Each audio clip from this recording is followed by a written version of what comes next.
ఆంధ్ర తెలంగాణలో తక్కువ ఫీజులతో high quality results ఇస్తున్న ఏకైక సంస్థ తిరుమల్ ఐఏఎస్ ఇన్స్టిట్యూట్.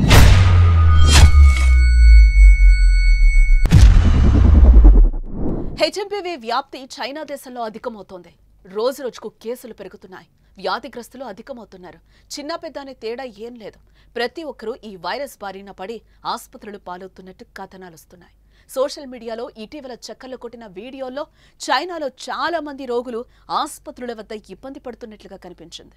డిసెంబర్ 3వ వారం నుంచి ఈ వైరస్ ఎక్కువవుతోంది. శ్వాసకోశ సంబంధిత వ్యాధుల వల్ల ఇబ్బంది పడుతున్న వారి సంఖ్య తీవ్రంగా పెరిగిందని అక్కడ మీడియా ఛానల్స్ కథనాలు ప్రసారం చేస్తున్నాయి. కరోనా తరహాలో హెచ్ఎంపీవీ కూడా శ్వాసకోశ వ్యవస్థపై దాడి చేస్తోంది. వైరస్ సోకిన వ్యక్తుల్లో జలుబు, కోవిడ్-19 వంటి లక్షణాలు కనిపిస్తున్నాయి. అయితే చైనా మాత్రం శీతాకాలంలో శ్వాసకోశ సంబంధిత ఇన్ఫెక్షన్స్ కేసులు కామన్ అని చెప్తోంది. కానీ ప్రపంచానికి మాత్రం కొత్త వైరస్ హెచ్ఎంపీవీ భయం వెంటాడుతోంది. ముఖ్యంగా చైనా సరిహద్దు దేశాల ప్రజలు ఆందోళనకు గురవుతున్నారు. ఆ దేశ ప్రభుత్వాలు ముందు జాగ్రత్తలు తీసుకుంటున్నాయి. ప్రజలు జాగ్రత్తగా ఉండాలని, మాస్కులు ధరించడం, సబ్బుతో చేతులు కడుక్కోవాలని ప్రాథమిక జాగ్రత్తలు పాటించాలని సూచిస్తున్నాయి. దేశంలోకి ప్రవేశించే మార్గాల వద్ద నిఘా వ్యవస్థను అలర్ట్ చేశాయి. ఫ్లూ వంటి లక్షణాలతో విదేశాల నుంచి వచ్చే ప్రయాణికులను క్వారంటైన్లో ఉంచడానికి ఆయా దేశాలు సిద్ధమయ్యాయి. ఈ వైరస్ భారత్లోకి ఎంట్రీ ఇవ్వడం తీవ్ర ఆందోళన వ్యక్తమవుతోంది. బెంగళూరులో 8 నెలల చిన్నారికి వైరస్ సోకడంతో దేశం భయపడుతోంది.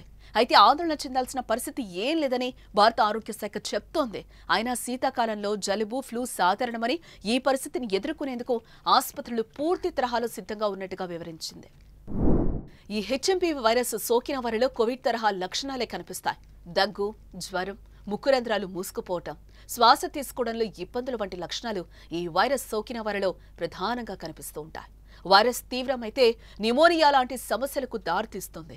3 లేదా 6 రోజుల వరకు లక్షణాలుంటాయి. ఇన్ఫెక్షన్ తీవ్రతను బట్టి లక్షణాలు వేర్వేరు వ్యవధిలో ఉంటాయి.